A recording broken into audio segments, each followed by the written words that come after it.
Hall of Famer, John Elway, back on the program. John, how you doing? Dan, how you doing? I'm doing great. What's the is that a portrait or a jersey behind you there in your office? It's a Oh, portrait. you have you. Well, I was trying. I did. It adds color, so yeah. Oh, I didn't think you would have Montana behind you, but no, that's Well, that's yeah. very That's nice. yeah, yeah. They. Did you collect jerseys from those guys?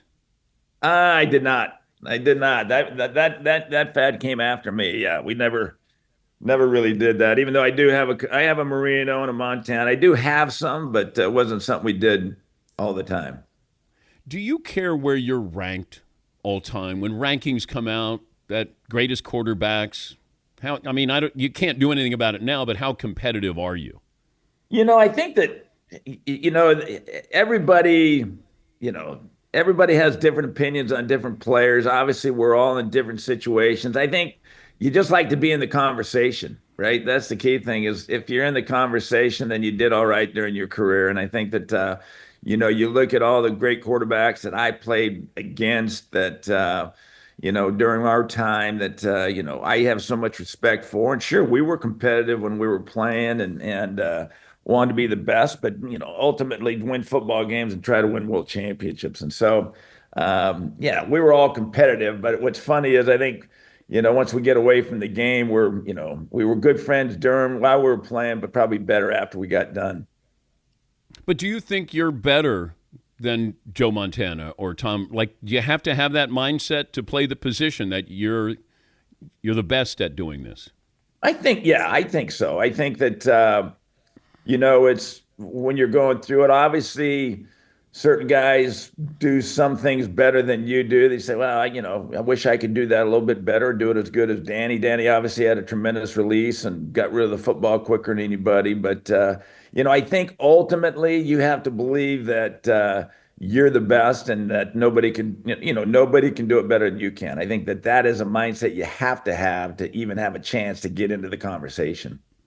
Yeah, Marino was so ahead of his time with that five wide, no running back. I mean, they were running what you're running now. Did you ever think, hey, let me talk to coach and see if we can run the same thing in Denver?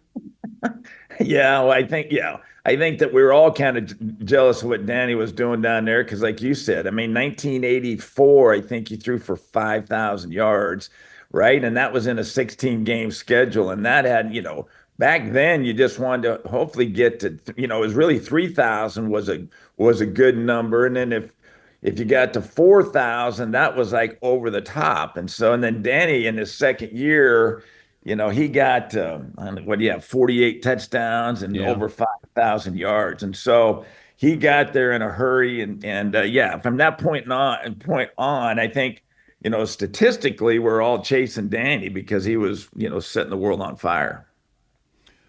Trying to assess these rookie quarterbacks. I mean, even drafting. Like, how difficult is it? You played the position at the highest of levels, but you're trying to find a quarterback when you're with the Broncos. What is it that you're looking for, and maybe what is it that you missed with these quarterbacks? Dan, I think it is such a combination. You have to have not only do you have to have the quarterback, but I really believe even more important, because all these kids coming out of college that are high draft picks, they are all great athletes, can throw it, can make all the throws, can move around. And, I think the key thing is to get them in the right situation with the right coach, offensive coordinator, quarterback coach, or head coach. I think is so important because how these kids are brought into the league and how they are brought along. Because, as you know, there is no patience anywhere in the NFL when it comes down to waiting on a young guy, especially at the quarterback position, to get used to playing in the NFL because it's a huge, huge jump. And so, not only is it tough to find, it's hard to see what's inside. You can see it on tape, but it's hard to see what's inside. But I think the most important thing is that combination of a head coach or, as I said, an offensive coordinator that brings that quarterback along slowly, doesn't put them in situations where they're over their head, and because as you know, the criticism in the NFL can be a lot. And I think, and I always say this too, especially those high picks, they've been great in high school, they were great in college, they've always been great athletes, and they've never experienced a lot of negative press. And I think that a lot of times the world can start caving in on them when they don't have success early, especially if they're put in situations that they can't handle, because not only is it the complication of the offenses in the NFL, but also what they're doing defensively. And that takes a lot of time. And obviously, you got to be patient, be able to do that, which I think, Sean Payton's doing a great job with Bo Nix in Denver. Why you're seeing him have the success that he's having because of the way that he's bringing them along. Obviously, Vance Joseph's got the defense going. They're playing great defense to where they're not loading everything up onto that quarterback and expecting him to win football games week in and week out. And so I think that's the progression. And I think that's why, the success rate is not as good as it should be because of the fact of the combination of the player, but also the combination of the situation he's getting put in. Talking to John Elway, the Hall of Famer. Tom Brady once said if he was drafted in the first round, he wouldn't have survived. You started, Peyton, you guys were probably in over your heads those rookie years. And here's Brady, maybe the greatest quarterback or certainly the most decorated. He said, I needed to sit and watch. You didn't get that luxury. How over your head were you that first year, first couple of years? Dan, it was fortunate and not looking back on it at the time. Because my rookie year, I started the first 4 games. The first 2 games I played, I got benched at halftime. Steve DeBerg was our backup, and actually, I got benched at halftime in Pittsburgh, and then we went to Baltimore. I got benched. Fortunately, Steve came in. We won both those football games. I started the next 2 games. And then Dan said, "Hey, listen, we're gonna make a change." And so Steve DeBerg I ended up getting benched after my 4th game, and which actually was the best thing that could ever have happened to me because Steve DeBerg came in, played the next 4 games, and I had a chance to stand on the sideline. And so this is where I agree with Tom and the fact that the perspective of not being in the middle of the heat and having a chance to be the backup, watch from the sideline was a big, big plus for me. And then Steve ended up getting hurt in the 5th game, and then I was back in, and he separated his shoulder, so I played the rest of the year. But that 4-week period that I sat on the bench helped me tremendously for the next time when I end up starting the last half of the season. So I think it's always good to, not to be in that fire right away to get a real good feel of exactly what's going on because nobody knows what a big jump it is coming from college football to the NFL, especially at the quarterback position. And so, like I said, that 4-week time that I got benched was probably helped me the most of any time in my career. Steve Young has said on numerous occasions on this show he wishes he was playing now because they protect the quarterback. They're begging you to run. They protect you when you run. And he said that it's too easy now. What do you think about you in today's game, given your skills? Well, I think that, yeah, obviously the rules have changed and they're making the game a safer game, which is a good thing, taking some of those unnecessary big hits out of the game.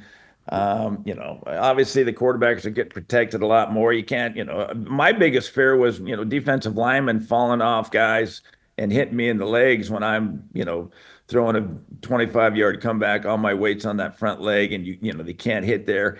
And the other thing I always say too was, I get asked many times as well, who hit you the hardest?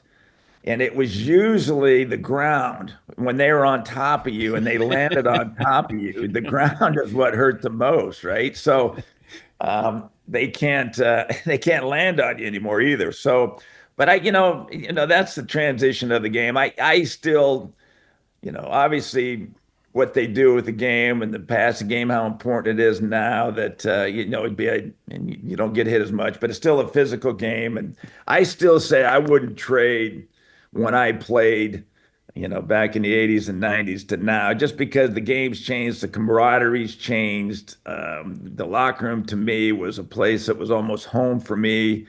And so, and I think all that stuff's changed with the amount of money that's out there. That's all changed. But you know, even though I wouldn't change it, I'm not going to say it wouldn't be fun to play in today's game. When Fritzy said that we could get you on, and he said that you've been suffering Dupuytren, and for Uh-huh. people who don't understand, I have it. I have it in both hands. Okay. And so when Fritzy said that you have this, and you're working with a pharmaceutical company, and not, I had surgery on my right hand, and I haven't, and it didn't really clear it up. So help me understand what I can do. Explain the condition to the audience, because there are a Well, lot of people who have it and may not realize what they have. yeah, you're right. It's amazing how many, I think 5% of the population has Dupuytren's contraction. It's really kind of a constriction of your hand, your fingers and your hands and the cords in your hands. It's a collagen buildup in your hands to where, your hand starts restricting. You can't put your hand flat on a table.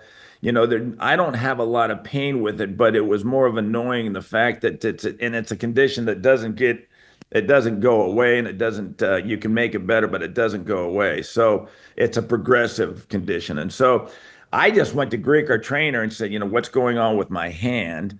And so I didn't, to me, it was the annoyance. And so I end up with the non-surgical side of it. And so it was much better that way. I know surgically it's 6 to 8 weeks recovery, whereas the thing that I did was the non-surgical was, probably about a week to 2 weeks, and it's actually it worked in both my hands, and so I'm now able to, put my hands back on a table flat, and I don't have that constriction. Oh, so how do you help me, John? Well, you know what? You're supposed to go find your hand specialist and ask them about it, the non-surgical um, way to go about this, and be able to release the collagen and the cords in your hand so you can stop the constriction. Yeah, I don't want to have surgery again. It's go to factsonhand.com for more information. Before I let you go, if I gave you 2 weeks to get ready, how far could you throw the football? Ooh, that is a good question. If he gave me 2 weeks, I think I could probably eventually get it to 50 yards. I think, but not positive. But then the recovery time might be longer than the one time. Have you talked to Bo Nix? I have not had a chance to talk to him. I went out to OTAs, and obviously it just got to town, and so there was a lot of different things going on in his world and a lot of people pulling at him. But you had a chance to watch him, and I think Denver's in great shape. They're excited about what he's doing, and I think Sean and Davis Webb are doing a tremendous job and handling him and breaking him in the right way. Good to talk to you, John. Thanks for joining us. My pleasure, Dan. Thanks for having me. John Elway, Hall of Famer. And yeah, I have that same condition. Both of my hands. I had surgery, I don't know how many years ago, but you can't put your hands flat on a table.